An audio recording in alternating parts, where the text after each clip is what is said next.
Oi, eu acabei de receber esse documento, que foi um PowerPoint usado numa reunião feita pelo FNDE, a equipe da Universidade Federal de Alagoas, com os participantes do objeto 3 do PNLD 2023, que é o objeto de literário.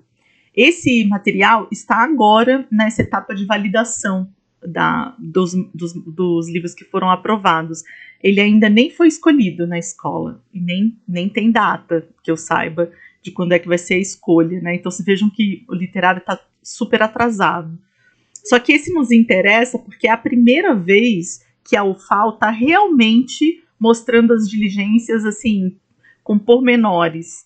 Porque no objeto 1 do PNLD 2023, do qual eu participei, eles mandaram uma ou duas diligências e depois encerraram, compraram um livro, mas o livro até hoje não está na plataforma, até porque, do que eu sei, a plataforma ainda não existe. Então, a gente não chegou a essa etapa de pegar código a código para ver tudo que pode ter falhado no material, né? E aí, olhando para esse material para fazer a checagem do Raul, que é a obra da cultura escrita que participa, que foi aprovada no objeto 3 do 23, eu acabei me dando conta de um monte de erros que eu tenho cometido, né? E aí eu pensei, vou gravar o vídeo, porque apesar de ser ruim ter o vídeo lá com coisas erradas, eu acho que é muito mais didático, né? Mostrar de onde vem a correção e tudo, até porque quem está assistindo a esses vídeos está aprendendo a fazer assim como eu, né? Então eu pensei, vamos olhar a lista ponto a ponto e fazer as correções nesse arquivo que eu estou oferecendo de referência no curso, porque daí o arquivo já vai ficar correto, né? E a gente pode, então, aprender um pouco, né, sobre isso. O que eles fizeram? Olha, primeira coisa bacana, que nesse PNLD 2023 não existiam esses códigos, tá? Esses códigos foram criados bem recentemente, se não me engano, no ano passado. E eles ajudam demais, porque hoje sim a gente tem uma lista de códigos nos editais ou no material da UFAL, e a gente pode fazer essa checagem com um pouco mais de rigor. Então, atributos que eles chamam de editoriais foram 7.644 falhas. Isso daqui foi detectado de forma automatizada. Então, tem uma parte do trabalho de validação que é manual. E tem uma parte que eles, obviamente, estão tentando automatizar para ganhar tempo, né? Aqui estão os que foram os códigos mais frequentes. A gente já vai ver a lista que eles passaram, esses mais frequentes, um por um. Aí de acessibilidade são esses de acessibilidade não foram falados, se não me engano, nesse encontro. Eu não me lembro de tê-los visto aqui nesse material.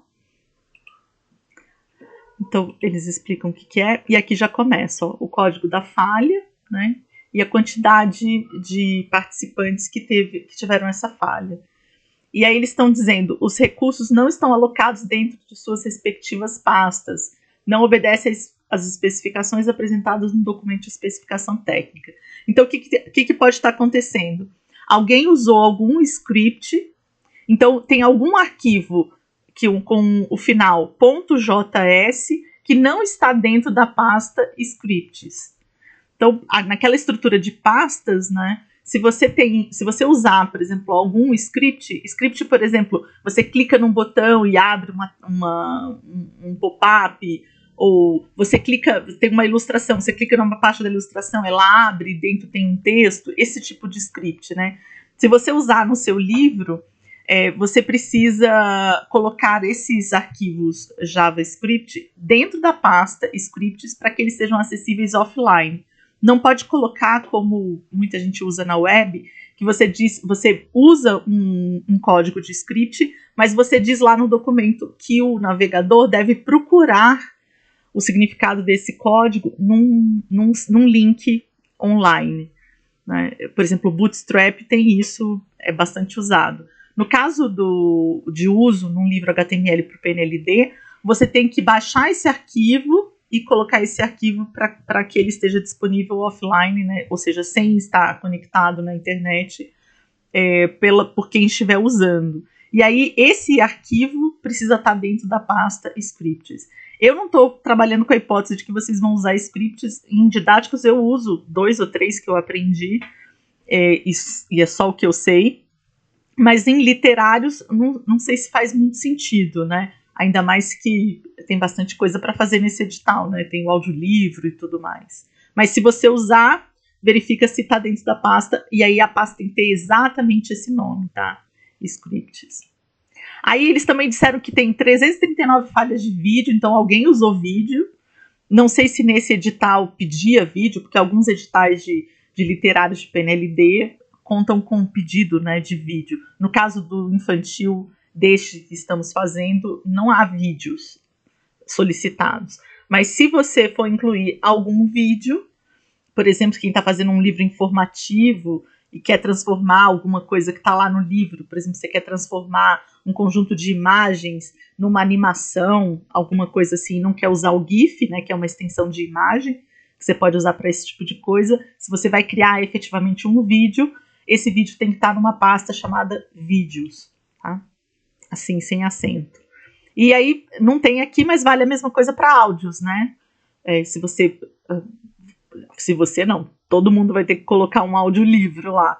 E aí você vai ter que abrir uma pasta, e essa pasta vai se chamar áudios, sem acento, e você vai colocar o arquivo MP3 dentro dela, tá? Isso vai ser verificado por esse script automatizado aqui da universidade. Aí aqui me chamou muita atenção, porque eu nunca tinha visto que tinha um tamanho em pixels, eu realmente me perdi dessa informação. E o pior, né, quando eu fui transformar a obra da Cultura Escrita, o Raul, para verificar se tinha essa medida, realmente não estava com essa medida em pixels, eu percebi uma coisa estranha aqui. Porque no tamanho do PNLD, o tamanho que está previsto no edital, quando você coloca a largura 2560, no caso o Raul é uma obra em modo paisagem, aqui na altura não dá 1600, dá 1900 e alguma coisa. Para chegar a 1600 eu teria que cortar a capa. Mas se eu cortar a capa, eu estou incorrendo num erro, né? Porque eu preciso ter paridade entre o HTML e o impresso. Então eu deixei assim. Eu realmente transformei aqui a medida de largura para 2560, mas eu deixei a altura com 1900 e alguma coisa. Eu não tinha como atender esses 1600, tá? Eu ia acabar tendo que detonar a capa. Mas enfim, também não chequei, estou muito sem tempo, não consegui checar se esse valor aqui não foi digitado errado, né? Se talvez no edital tenha alguma outra medida. Aí vem as que a gente vai corrigir, tá? Então, olha, muita gente, né? Inclusive eu fui verificar o Raul, eu tinha cometido esse erro de colocar a etiqueta, o atributo aqui, né, a propriedade de língua, dentro da etiqueta body, e eu tinha colocado em outra. Vou abrir lá agora o Visual Studio para verificar. Então, primeiro eu vou abrir o index, né? E aí, ó, aqui é sorte, tá? Porque no Raul, por exemplo, o atributo de língua estava aqui na etiqueta HTML. E o que eles estão dizendo é que o atributo de língua tem que estar aqui, pode até estar aqui, ok, sem problemas. Mas ele precisa necessariamente estar aqui na etiqueta body.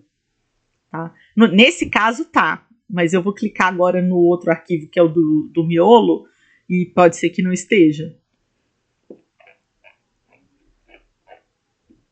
E não está, tá vendo? Então, ó, a etiqueta HTML tá certinha, ok, com atributo de língua, mas aí eu vou copiá-lo aqui, porque ele também precisa estar aqui na etiqueta body. Tá? Esse XML não é necessário, tá? É que de onde eu retirei os meus modelos, eles insistiam muito para esse uso. Eu nem sei explicar, francamente, exatamente qual é a diferença. Mas no edital basta usar essa propriedade, né? E colocar simplesmente lang, e aí a nossa língua aqui, pelo código da nossa língua, é o PT-BR. Tá? Vou salvar aqui, eu vou voltar lá. Então, a etiqueta body, conferir a ausência da propriedade língua. Né? Se o livro for em inglês ou em espanhol, porque eu acho que na educação infantil não tem essa opção, mas nos anos iniciais tem, né? Aí você tem que colocar a língua na língua do livro todo. Se são só algumas palavras, por exemplo, nos didáticos de língua, tem um trecho em português, tem um trecho em inglês, né? Isso vai alternando. Aí tem um jeito de você sinalizar o trecho que é de língua, tá? Acho que isso não vai acontecer no livro literário, né? A não ser que ele seja um livro bilíngue. Mas aí tem que conferir como é que faz essa notificação. Aí aqui, 489 falhas. O nome de um ou mais arquivos não obedece às especificações apresentadas no documento de especificação técnica. Aí aquilo que eu já falei nos outros vídeos, inclusive no anterior a este, sobre o audiolivro, a gente não pode usar caracteres especiais, tá? Não pode usar acentos, não pode deixar espaço, então a gente pode usar a linha baixa, né, o underline, ou o hífen, mas a gente não pode deixar espaço. E tem mais uma regra que eu acho que eu não falei, não é permitido iniciar o nome com números, tá? Então, por exemplo, classes do CSS, você não pode usar 01, 02, porque eu estou dizendo isso porque em didáticos a gente usa bastante, assim, para organizar a paleta de estilos, a gente usa esses números organizando. Então, se tem uma seção especial, ela vai ser a 03. Se você tem uma parte ou outra do livro que tem uma outra característica especial, você pode usar o 04. É muito comum a gente usar, mas a gente não pode nomear essas coisas, os arquivos, né, nem as classes, iniciando com números aqui na frente. Pode ter número depois, mas tem que iniciar com algum caractere que seja de letra. Tá? Então, aqui eles deram alguns exemplos, né, de possibilidades. Então, as imagens, todos os arquivos, tá? Esse é um arquivo, é uma extensão de vídeo, né? Esse daqui de fonte. Todos eles têm que seguir essas regras, tá? Eu acho que nisso, deixa eu verificar aqui, mas eu acho que nisso não tive problemas aqui, não. Deixa eu conferir aqui, as fontes estão com tudo certinho. Né, o livro, deixa eu ver as imagens, acho que eu fui seguindo, né? Por exemplo, eu coloquei aqui o P antes do número da página, porque eu não poderia começar com o número da página. Acho que está tudo ok. Os estilos, acho que os arquivos estão todos adequados a essa regra. Aí vem uma que eu acho que na minha não está errada, mas, olha, me assustou aqui a quantidade de falhas, eu fui correndo verificar. É que a etiqueta head, ela precisa estar declarada com essas descrições, tá? Então, o que eles estão chamando de subetiquetas, né? Então, precisa estar com esse daqui, o primeiro, né? Que diz qual é o código. Então, tem que estar lá meta, charset, e aí o UTF-8, tem que estar title, tem que estar meta com nome, descrição, a descrição da obra. Então tem que estar exatamente dessa maneira. Pode até ter mais coisas aqui, mas não pode deixar de faltar isso daqui. Eu acho que nisso, deixa eu conferir, mas acho que nisso está correto. Então aqui em cima, ó, a etiqueta head, e aí tem o código, né, o TF8, o título, que é o nome do livro, aí tem descrição, autor, esse comando sobre robô, e esse comando aqui não está lá obrigatório, mas a gente precisa colocar, que tem a ver com a responsividade do material, se ele vai ser aberto num celular, numa tablet, você informa para o navegador que você já se preocupou com isso, tá? E tem aqui, obviamente, a folha CSS, né? Então, no miolo tá ok. Deixa eu verificar no index se tá ok. Sim, tá ok. Então, aqui, toda a etiqueta head já tá seguindo o que tá previsto aqui. Aí eles repetem porque, não sei se dá para perceber aqui, mas tem o código e aí ele tem A, B, C, D, E, para que seja específico, porque essa foi uma reclamação que foi feita por muita gente nas primeiras diligências, que a gente não sabia exatamente, vinha um conjunto de coisas para fazer, assim, uma lista de 6, 7 coisas para fazer, você não sabia exatamente o que você tinha falhado. E se no literário é mais simples, porque são poucos arquivos, imagina que numa coleção de didáticos você pode ter, se você separar, por exemplo, tem 8 unidades, você pode ter 8 arquivos ali. Se tem 25 capítulos e você fez um arquivo por capítulo, vão ser 25 arquivos, né? Dá muito mais trabalho atender essas diligências em 3 dias úteis. E aí eles separaram. Então aqui, por exemplo, é a falha C, que é conferir... perdão, deixa eu voltar aqui. Que é a falha D, que é exatamente observar se aquele código do sistema de caracteres está correto, tá? Então, pode parecer que é uma repetição, mas isso foi uma conquista boa, né? Porque daí já chega para você o código correto, exatamente qual é o item para você atender. Né? Aí aqui, se verificar se você tem esse meta, que é aqui do robô, que ele é responsável por prevenir a indexação por motores de busca, tá? Que é esse robô no index, no follow. Então, por exemplo, esse é o H, né?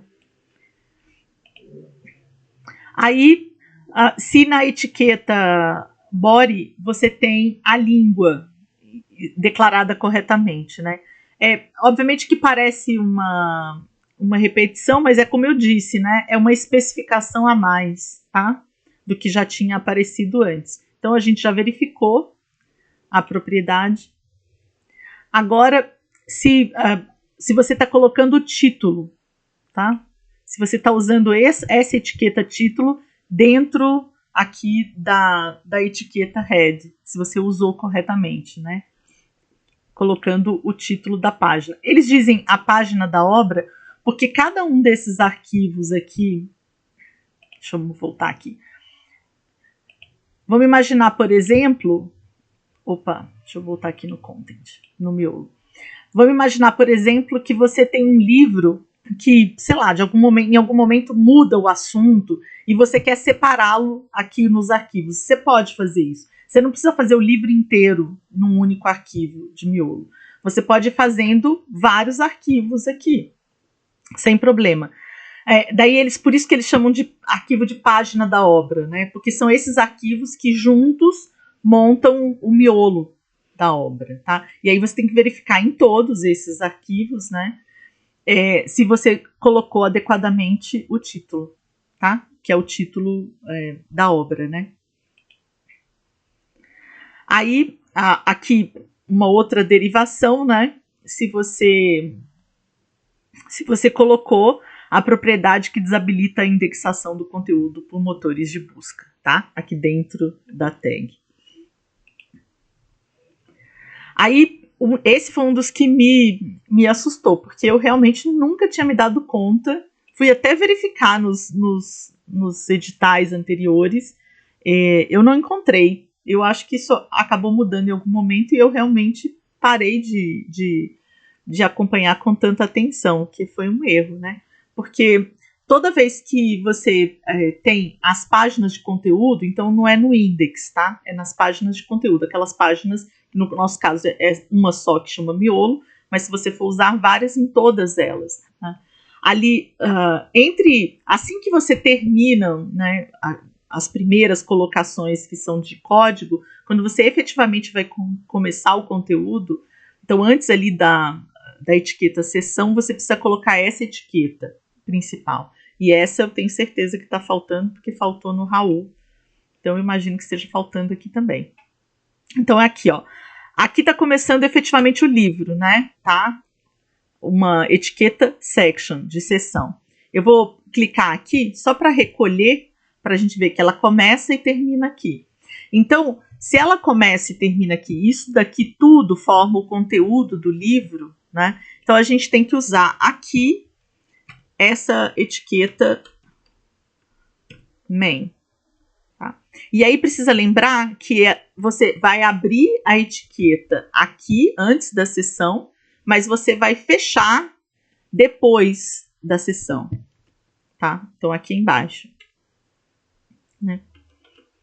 Porque daí, quando eu abro isso daqui, tudo isso daqui é o conteúdo do livro. E o conteúdo do livro, está dizendo ali na regra, ele precisa está envolto, né, nessa etiqueta.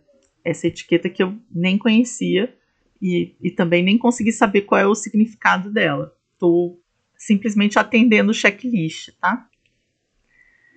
Aí a propriedade lang não segue a especificação técnica.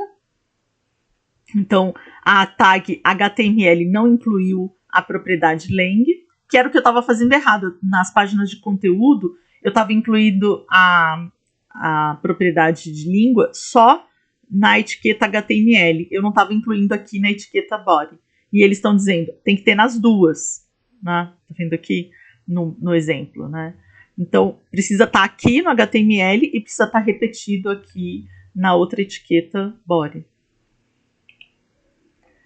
Aí a obra não segue a estrutura base proposta, né? Então, a pasta de recursos, que precisa usar em inglês, né? Não está no diretório raiz, tá? O que tem acontecido muito? Acho que se eu passar aqui aparece um desenho. Deixa eu ver se aparece aqui. Depois eu volto.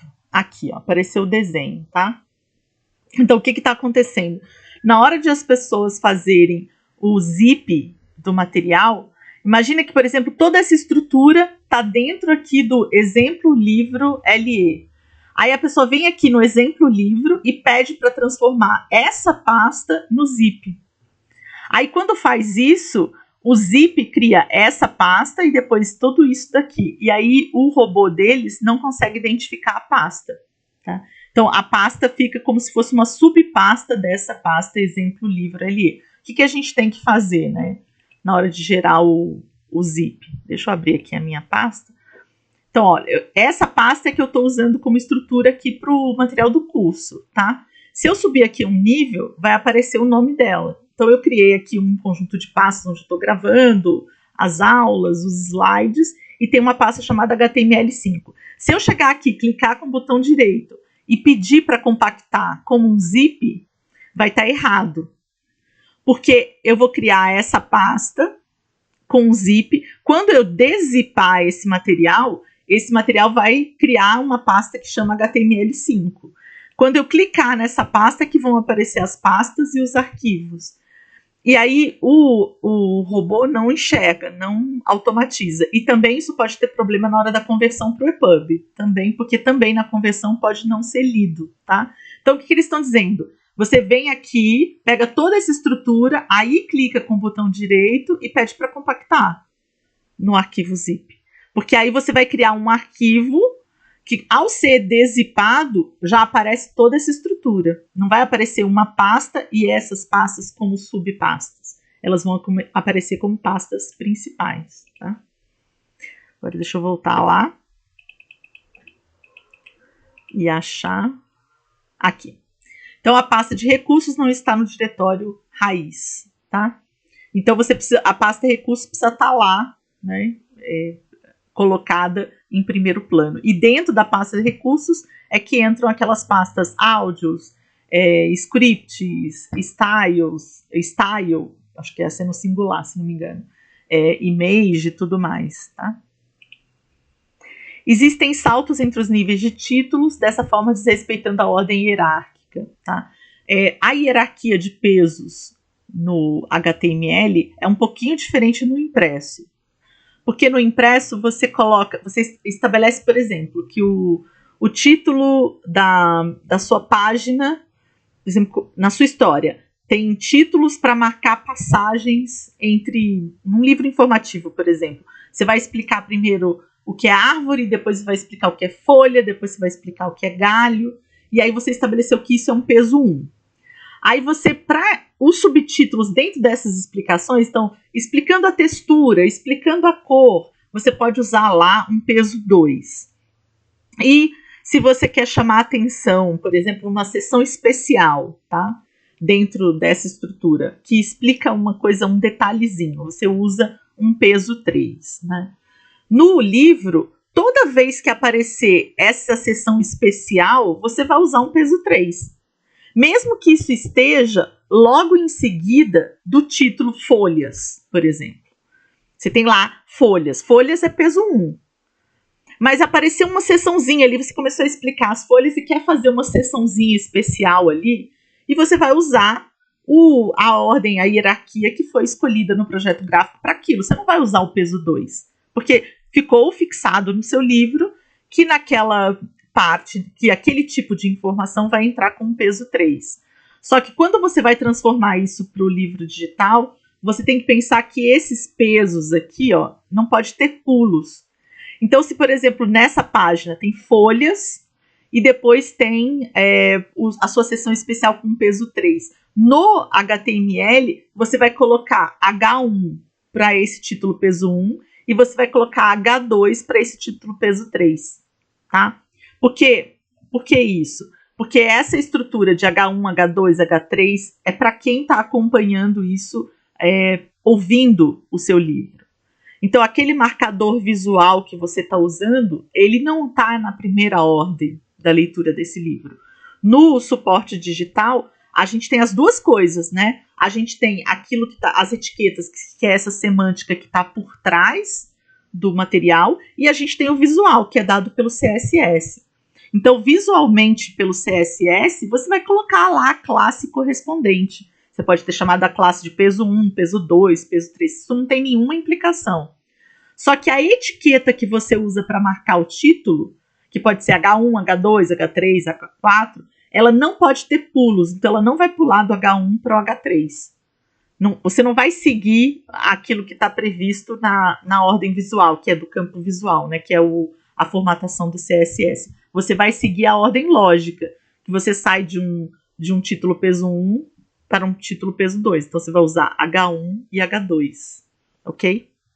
Eu não sei se isso vai acontecer muito em literários, mas pode acontecer no livro informativo do literário, né? Então, você precisa ficar atento. Só acho que não vai acontecer de ter tantos pesos assim, né? Acho que vai ter bem menos. Aí vem uma questão importante no começo, quando começaram é péssimo.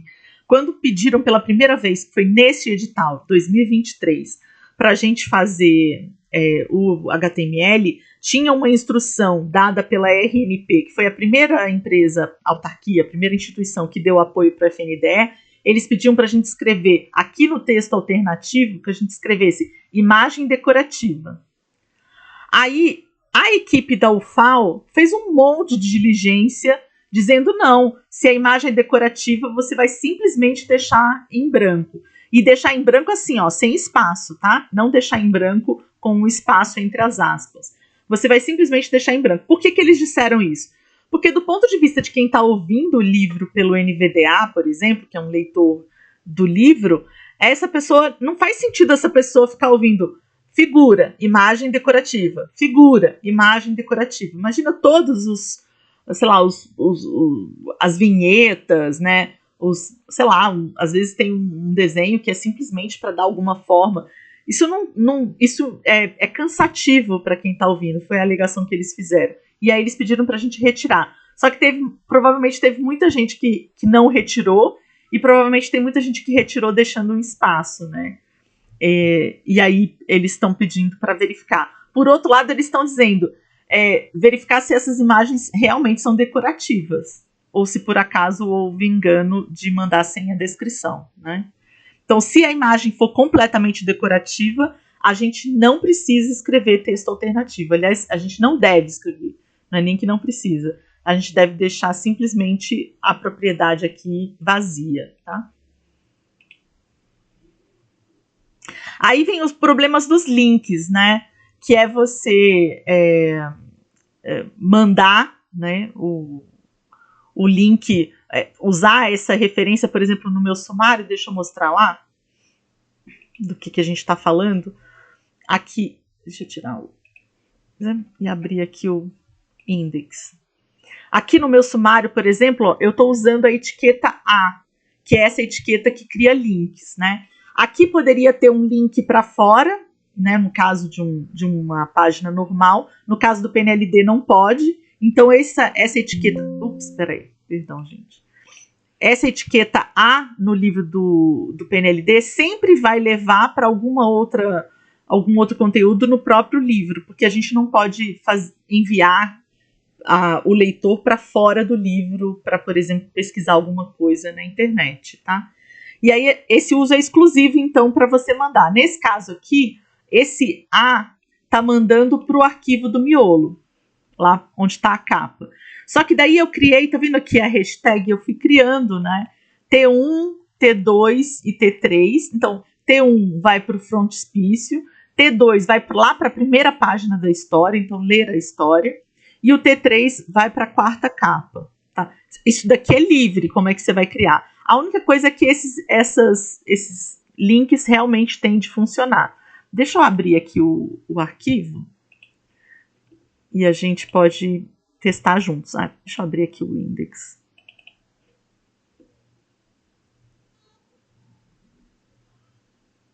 Então, esse é o index, tá? A gente tem sempre trabalhado abrindo no miolo, né? Então, se eu clico aqui na capa, tem que abrir aqui na primeira capa. Abriu correto. Se eu clicar aqui no frontispício e créditos, ó, já vai direto para a página 1. Não é que o outro comeu, né? O resto está aqui. Mas o link já leva direto para essa página. Aí, ler a história, já começa aqui página 6 e 7. Né? Olha que vantagem, né? Como a gente usou aquele código lá da posição, ele já aparece aqui o áudio na tela, né? E aí, por fim, o outro link, quarta capa, já me mandou lá para o final, para a quarta capa. A quarta capa não está aqui em cima, porque aqui acabou a página, tá? Por isso que não abriu exatamente. Se tivesse mais alguma coisa aqui para baixo, ela abriria isso daqui, abriria bem aqui em cima. Né? Então, os links estão funcionando, tá? Isso é bastante infernal em didáticos, porque imagina centenas de links que a gente tem que fazer, né? Nesse sumário e também internamente, quando tem, por exemplo, algum glossário, alguma coisa. Aí eles estão dizendo, conferir se há âncoras com href nulo ou vazio. Então, por exemplo, você botou lá, usou a etiqueta A, mas não colocou nada para o href, tá? Outra coisa é que eles entendem que não deveria estar assim, ó. Essa etiqueta não deveria estar nesse formato de link de internet, sabe? Que tem uma cor diferente e uma linha embaixo, um sublinhado embaixo. Eu vou mostrar para vocês como é que tira isso, porque isso está na minha folha do CSS, né? Então, deixa eu achar aqui o A. Aqui, ó. Tá bem aqui. A. Tá? Aí eu coloquei decoração de texto nenhuma, cor nenhuma, tá? Então, isso daqui eu tive que... Porque, por padrão, toda vez que você usa essa etiqueta A, cria aquele hiperlink de web, né? Com uma cor diferente e com um sublinhado embaixo, tá? E aí eu tive que dar esse comando para que não tivesse nada daquilo. Por isso que quando a gente abre o sumário aqui, tá vendo? Aqui tem um link, quando você passa o mouse aparece a mãozinha, mas aqui não tá nem com aquela cor meio azulada, nem com sublinhado. Foi pedido lá na folha CSS para que acontecesse assim, né? E eles estão pedindo para que isso seja o padrão. E exemplo de falha é esse caso que ele está dando aqui, né? Enfim, o link está fora, né? O link está aqui entre a etiqueta A e não aqui dentro, tá? E um exemplo ruim eles deram, né? Porque eles deram um exemplo que é impossível no PNLD, que é você mandar para fora do livro. Aí, imagem sem texto descritivo, né? Então, as imagens que vieram sem o texto alternativo. Toda vez que a gente... Isso já é padrão do HTML5. Toda vez que tem imagem... Deixa eu abrir aqui o miolo. Toda vez que a gente usa essa etiqueta IMG, já aparece aqui no final como chama isso aqui, gente? Nossa, me veio... A propriedade out, tá? Então, para que a gente possa escrever aqui a descrição. Isso aqui só deve estar em branco se a imagem for decorativa. Se a imagem não for decorativa, aqui tem que ter escrito alguma coisa. Mesmo quando às vezes é meio óbvio, assim. Como, por exemplo, aqui é a capa do livro, né? Eu não vou ficar descrevendo a capa do livro. Eu acho, enfim, desnecessário. E mesmo os dados do livro, muitas vezes eles estão repetidos logo em seguida, né? já tem a informação logo em seguida. E aí, então, mas você tem que escrever alguma coisa, tá? A pessoa que está ouvindo o livro precisa saber o que aparece ali, né? Para ela poder se situar. Aí, 2 ou mais títulos H1. Então, no mesmo conteúdo ali, no mesmo arquivo, eles entendem que não devem ter 2 títulos H1, que deve ter só um H1 na mesma sessão, tá? Isso é uma coisa complicada para didáticos, mas eu acho que para literário não vai ter grandes problemas, né? Então, por exemplo, você pode reservar o H1 se você está usando os textos editáveis, se você não rasterizou os seus textos verbais, você pode usar o H1 lá para o nome do livro, lá no início. E depois, o que seria peso 1 no seu livro impresso, você transforma em H2, por exemplo. Porque eles têm sido bastante rígidos nisso, sabe? De cada sessão, se você começa um outro H1, então você deveria começar outra etiqueta section. Só que às vezes é inconveniente ficar fazendo esse monte de etiqueta section, porque aí você tem que colocar classe na frente. Enfim, quando você está fazendo um grande volume de livro, pode ser uma complicação, mas é uma coisa que tem sido exigida. Eu mesma recebi diligência sobre isso. Eles entendem que se tem um outro título principal, você tem que abrir uma nova sessão para ele. Aí eles estão dizendo que eles não têm conseguido identificar exatamente as páginas, né, onde as falhas ocorrem, que eles estão tentando melhorar o script deles, tá? E aí a quantidade de falhas pode aumentar, porque eles têm encontrado dificuldade para achar o arquivo index, porque ele não está no diretório raiz, né? E aí que vem o desenho que eu já tinha mostrado, né? Que isso tem acontecido. Então, se as pessoas usam a pasta aqui, né, para transformar no zip, aí o robô não encontra o index, não encontra a pasta de recursos, não encontra a pasta nenhuma, né? E aí eles pedem para que as pessoas verificassem essas estruturas para reduzir. O objetivo dessa reunião, pelo que eu entendi, era que os participantes pudessem reenviar. Então, esta semana abriu o sistema para reenviar os arquivos. E aí, como a gente já fez essa varredura, né, eu, por exemplo, encontrei vários erros, né, que foi o que ensejou fazer esse vídeo. E agora a Cultura Escrita já subiu o arquivo correto, né? Isso vai poupar bastante tempo lá, porque quando passar de novo no script, o objetivo é que reduza aí a quantidade de falhas para serem verificadas. Ok? Então é isto.